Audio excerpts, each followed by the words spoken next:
Hi friends, आपण समस्त को लिपिका कुकिंग चैनल ले अनेक अनेक स्वागत। तो चलतु आज गोटे आम नुआ प्रकार नुआ शैली रे माछ तरकारी बनैबा। तो देखो यहाँ लुणी माछर तरकारी देखुं केते कलरफुल देखा आ बहुत टेस्टी होता। यही माछ तरकारी बनैबार उपाय आज बतेबी। बहुत इजिली बनीजिवो आओ बहुत झटपट बनीजिवो। बैचलर मानक पई बिगनर्स मानक पई एटा बहुत इजी होबो। तो चलतु यही माछ तरकारी मु आज केमती प्रोसेस रे बनाऊँगी आपण मैंने देखंतु। फुल वीडियोटी को वॉच करंतु। वीडियोटी भल लगे प्लीज लाइक शेयर सब्सक्राइब करने को जमार भूलंतुनि। तो देखंतु सेथिपाई मु एथिरे दुईटा मीडियम साइज रो आलू को एमती पतला पतला लंबा शेप रे काटिकी ताकू धोईकी रखिछि। ताकू आमे एबे सिजेबा। तो देखंतु गोटे करेई रे मु एथिरे हाफ ग्लास रु टिके कम पानी देइछि। आ सेथिरे लुण अल्प स्वाद अनुसार आउ हलदी हाफ चामच पाखापाखि मु देइछि। लुण हलदी पानी फुटीगला परे आमे सेथिरे आमर जो आलू अच्छी ना ताकू दबा। तो यही तरकारी पाई मु 4टी मीडियम साइज रो टमाटो को रखिछि। ताकू आमे ऐड करिबा। तो देखंतु हलदी पानी फुटीगला परे आमर जो आलू काटिकी रखिथिले ताकू आमे एथिरे ऐड कर दबा। तो देखंतु मु आलू को एमती ऐड कर देइछि। आ ताकू टिके मिक्स कर दउछि। ताकू मु एबे घोडणी घोड़ेकी बॉयल हवा पाई मु छाड़ी देबी। से मध्य देखंतु ए तरकारी पाई गोटे मसला पेस्ट रेडी करबा। तो सेति पाई मु हाफ इंच रो अदा बड़ गोटे चामच रो येलो वाला सरिष हाफ चामच जीरा 10-12 कला रसुण 2टी सुखिला लंका।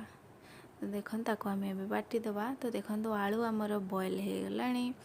तो देखंतु एथि मध्य आमे कौन करवा आमर जो टमाटो 4टा आमे रखिथिले ताकू मु एथिरे काटिके एबे ऐड कर देले। आउ किछि समय ताकू एबे कुक कर देबी।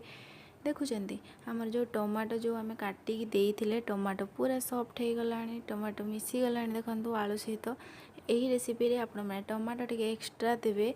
आ बहुत खट्टा खट्टा लागिले बहुत टेस्टी लागे।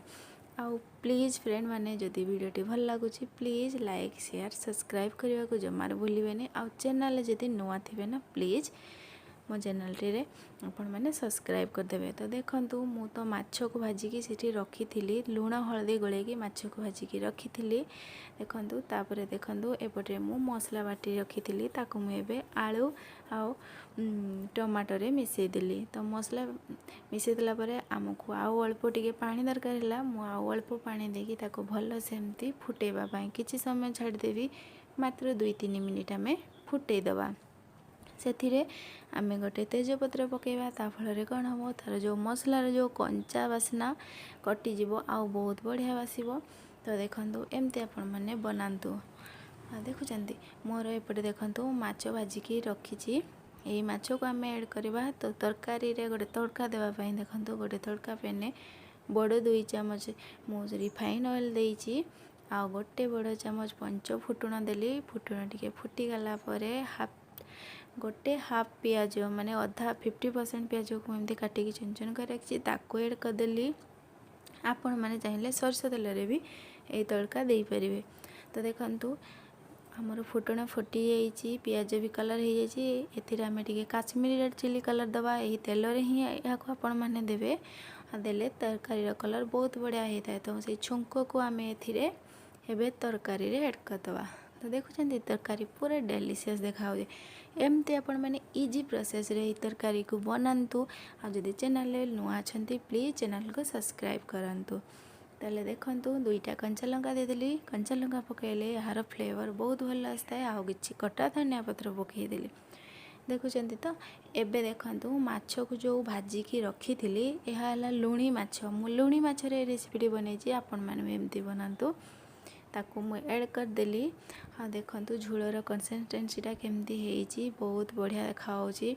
आ ए तरकारी को आपण माने भात सहित एन्जॉय करंतु। आपण को फैमिली सहित एन्जॉय करंतु। आ केमती लागिला मो वीडियो मते प्लीज कमेंट सेक्शन में कमेंट करिकी जणांतु। आज पई रहिली पुणी आसीबी गोटे न्यू रेसिपी नेकी। बाय जय जगन्नाथ।